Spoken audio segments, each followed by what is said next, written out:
Good evening बच्चों। आज हम डिस्कस करेंगे it is easier to pull और push any body on the rough incline rough horizontal surface. तो देखते हैं ये डिस्कशन में क्या निकल के आता है कि पुल करना आसान है या पुश करना आसान है। तो दो मैंने ये ऑब्जेक्ट लिए हुए हैं, दोनों रफ सरफेस पर रखे हुए हैं। सुनिएगा, बड़ा इंटरेस्टिंग है ये, है ना, कि क्या है। तो इन दोनों में फ्रिक्शन है जो कि काइनेटिक फ्रिक्शन की तरह बिहेव करेगा। तो ये अभी तो थोड़ा सा अंदाजा अगर लगाया जाए कि कौन सा आसान होगा कौन सा मुश्किल होगा तो थोड़ा टफ है कि इजी क्या है, पुल करना आसान है या पुश करना आसान है। लेकिन फिर भी एक रफ अंदाजा लगता है कि यार, मतलब जैसे हमने बहुत सारे एग्जांपल्स देखे हैं, लोग ट्रॉली को भी ऐसे खींच के ले जाते हैं, और आप देखो कि सूटकेस वगैरह भी लोग ऐसे खींच के ले जाते हैं। ट्रेन भी जो है बॉक्स को ऐसे खींच के पुल करके ले जाती है। तो आप देखते हैं कि जनरल हमें ये परसेप्शन समझ में आता है यार कि पुल करना थोड़ा आसान दिखता है हर जगह। पुलिंग फोर्स जो है इजी है, आप किसी को भी धक्का दे दो, पुश, मैं तुमसे बहुत प्यार करता हूँ, बेकार है। उसको प्यार से बुलाओ, पुल, सब चीज़ें इजी हो जाएंगी। ये मतलब कॉमन सेंस है ना, सबके लिए एप्लीकेबल होती है। खैर देखते हैं यहाँ पर कैसे ये एप्लीकेबल है, कैसे वर्क करता है ना। तो अगर हम देखेंगे बेटे, ये वाला जो पॉइंट है, ये यहाँ पर नॉर्मल रिएक्शन लगेगा ऊपर की तरफ n, और नीचे लगेगा mg, राइट। ये आपको पता है नॉर्मल रिएक्शन कॉन्टैक्ट सरफेस के परपेंडिकुलर होता है, mg नीचे की तरफ होता है, करेक्ट। और अगर हम इस ऑब्जेक्ट को ऐसे करके पुल कर रहे हैं, खींच रहे हैं फोर्स, और किसी थीटा एंगल पे, हॉरिजॉन्टल के साथ थीटा एंगल पे खींच रहे हैं, देखते हैं क्या होता है ना। तो आपको अगर ये समझ में आता है कि ये जो फोर्स है, इस फोर्स के दो कंपोनेंट, अभी थोड़ा मैथ समझते हैं इसके फोर्स के दो कंपोनेंट हैं। यहां पर एक कंपोनेंट है जिसका नाम है एफ कॉस थीटा, यहां पर जो कंपोनेंट है उसका नाम है एफ साइन थीटा। बहुत सारे बच्चे ये नहीं जानते हैं सर कैसे किया है। ये फोर्स है, फोर्स प्लेन में है, बेसिकली एक्स वाई प्लेन में, इसको रिजॉल्व कर सकते हैं। एक थीटा के साथ वाला जो कंपोनेंट होता है उसे बोलते हैं एफ कॉस थीटा, और जो उसके म्यूचुअली परपेंडिकुलर वाला होता है कंपोनेंट उसे एफ साइन थीटा। मतलब बेसिकली हमने फोर्स को रिजॉल्व कर दिया है दो कंपोनेंट में, एफ कॉस थीटा और एफ साइन थीटा, दो कंपोनेंट में रिजॉल्व कर दिया है। एमजी हमेशा नीचे की तरफ लगता है, डाउनवर्ड फोर्स है, और नॉर्मल रिएक्शन ऊपर की तरफ लग रहा है। इतने फोर्स सारे क्लियर हैं। और फोर्स, ये वाला फोर्स बेसिकली हम क्या कर रहे हैं, पुल कर रहे हैं, इस ऑब्जेक्ट को पुल कर रहे हैं, खींच रहे हैं, करेक्ट। अब आप देखेंगे जब आप इधर की तरफ पुल कर रहे हैं तो बॉडी का मोशन इधर हो रहा है, तो मोशन के जस्ट अगेंस्ट में इधर की तरफ फ्रिक्शन फोर्स लगता है, जिसको एफ के कहा है। के क्यों कहा है, फ्रिक्शन फोर्स तो एफ है, मतलब ये काइनेटिक फ्रिक्शन है। काइनेटिक फ्रिक्शन का मतलब है बॉडी जब मोशन में आती है तो जो फ्रिक्शन लगता है उसे हम काइनेटिक फ्रिक्शन कहते हैं, करेक्ट। अब जरा ध्यान से देखेंगे तो आपको यह समझ में आता है, इसका एफबीडी मतलब फ्री बॉडी डायग्राम, ये कहता है कि नीचे की तरफ तो बेटा mg लगेगा, करेक्ट, और ऊपर की तरफ दो फोर्स लग रहे हैं n plus F cos theta, right. इधर एक फोर्स लग रहा है जो कि है एफ साइन थीटा, और पीछे की तरफ लग रहा है एफ के। तो ये सारे फोर्स इक्विलिब्रियम में है, बैलेंस है, मतलब ये हालांकि पुल कर रहे हैं तो एफ साइन थीटा बड़ा होगा, ये छोटा होगा। लेकिन अगर हम फ्रिक्शन कैलकुलेट करें, वहीं से आइडिया लग जाता है फ्रिक्शन के कैलकुलेशन से। कैसे फ्रिक्शन कैलकुलेट करेंगे, तो फ्रिक्शन आपको पता है कि फ्रिक्शन फोर्स होता है म्यू इंटू एन। म्यू क्या है, म्यू है coefficient of friction. Frictional surface की क्वालिटी बताता है, जैसे ये थोड़ा स्मूथ सरफेस है तो इसका म्यू कम होगा, रफ सरफेस का म्यू ज़्यादा होता है। तो फ्रिक्शन फोर्स का फॉर्मूला होता है तो म्यू इंटू एन, क्या नॉर्मल रिएक्शन है। तो देखते हैं कि इसमें जो है ये एन कैसे पता चलेगा। इन दोनों फोर्सेस को देखिए, इन दोनों फोर्स को देखने पर चलता है कि N plus F cos theta equals to M जी।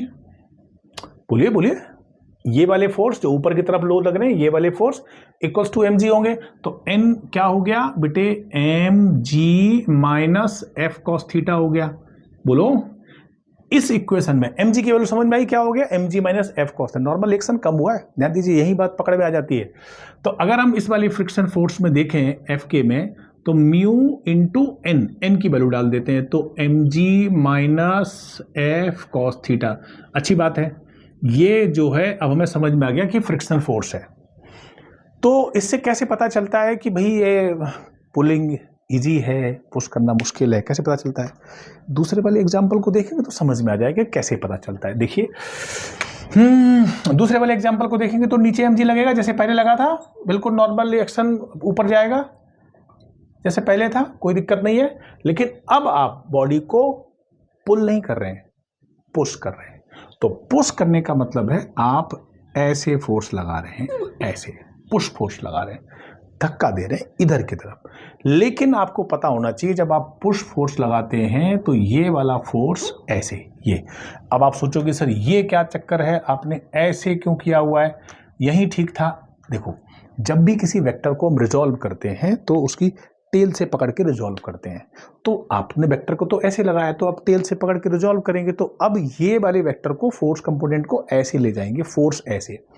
अब ये होगा रिजॉल्व, दो म्यूचुअली परपेंडिकुलर कंपोनेंट। जैसे ये एंगल थीटा था, ये थीटा था, तो ये भी थीटा होगा। ये थीटा था, इसको आगे बढ़ाएंगे तो ये भी थीटा होगा। बोलो, अब हम इस फोर्स को दो म्यूचुअली परपेंडिकुलर कंपोनेंट में रिजॉल्व कर देंगे। मतलब एक कंपोनेंट ये थीटा के साथ वाला कॉस, थीटा के साथ वाला कॉस, यहां थीटा के साथ वाला कॉस मतलब F cos theta, right.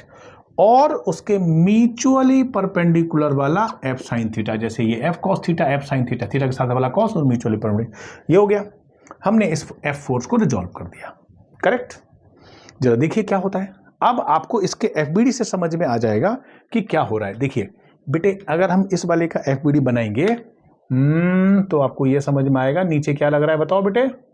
mg लग रहा है ये, और दूसरा फोर्स कौन सा लग रहा है, f cos थीटा। बोलो, ऊपर की तरफ लग रहा है नॉर्मल रिएक्शन। इधर इधर छोड़ो, जब बॉडी इधर जा रही है तो फ्रिक्शन कहां लग रहा होगा, इधर की तरफ एफ के। तो ये जो फ्रिक्शनल फोर्स है एफ के, और यो यहां पर है एफ साइन थीटा।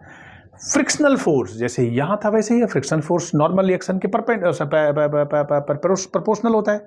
तो जब ये प्रोपोर्शनल है तो एफ के की वैल्यू किसके प्रोपोर्शनल है, डायरेक्ट लिख देता हूं बेटे, this is mu into N, जैसे यहां लिखा था वैसे लिख दिया। बोलो, अब यहां पर भी इस इक्वेशन को देखते हैं अभी कि क्या हो सकता है। तो अब नॉर्मल रिएक्शन को यहां देखिए, नॉर्मल रिएक्शन जैसे यहां पर था, इन दोनों का सम इसके इक्वल था। लेकिन यहां देखो, यहां देखो, देखो देखो क्या है, n equals to M G plus F cos theta, this is F cos theta. समझ में आ गया कि नॉर्मल रिएक्शन बढ़ गया भाई। नॉर्मल रिएक्शन यहाँ एम जी माइनस कॉस थीटा था, एम जी प्लस हो गया। लेकिन अगर हम यहीं पर देखेंगे तो फ्रिक्शन फोर्स हमें समझ में आ जाता है mu into N, this is M G plus F cos theta. ये इसकी थर्ड इक्वेशन है। मतलब ये है पुश वाला केस और ये वाला है पुल वाला केस। ये पुल कर रहे हैं। दोनों केसेस में आप फ्रिक्शन को देखिए कैसे एक्ट कर रहा है, फ्रिक्शन का बिहेवियर देखिए। यहां पर फ्रिक्शनल फोर्स आ रहा है म्यू एम जी माइनस कॉस थीटा, यहां पर फ्रिक्शनल फोर्स आ रहा है क्या, एफ के mu M G plus cos theta. मतलब ये वाला फ्रिक्शन फोर्स केस 2 वाला ज्यादा है। तो आप ये कह सकते हैं कि ये वाला फ्रिक्शनल फोर्स 1 कह सकते हैं, इसको 2 कह सकते हैं। तो एफ के 2 इज ग्रेटर देन एफ के 1। ये वाला मतलब ये फ्रिक्शन फोर्स बड़ा है। ये वाला कौन सा है, ये मतलब पुश करना मुश्किल है और पुल करना आसान है। इसीलिए आप देखते हैं जितने भी केसेस हैं सब जगह हम लोग क्या करते हैं कि पुल करते हैं। ट्रॉली बैग को भी पुल करके ले जाते हैं, आप किसी रोलर को भी पुल करके ले जाते हैं, सूटकेस को भी पुल करके ले जाते हैं। सब जगह जीवन में पुल करना इजी है, लाइफ का प्रिंसिपल है। अदरवाइज हम ट्रेन को भी धक्का देके ले जाते हैं, नहीं ले जाते हैं। कार को भी टोर्स करके ले जाते हैं, ऐसे करके पुल करके ले जाते हैं। हर जगह पुल करना आसान है। तो फाइनल कंक्लूजन ये है कि it is easier to pull than push. Is it नहीं, it is easier to pull और पुश। तो पुल करना आसान है, पुश थोड़ा मुश्किल है। एक लाइन में आपको बताता हूं क्या, from atom to emotions, from atom to emotions, from gravity to god, atom to emotion, from gravity to god, everything is valuable in the universe which is based on pulling force. Thank you बच्चों। Bye bye, मिलते हैं। सो concept note कर लीजिए, ऐसे हम explain कर दें। Bye, thank you.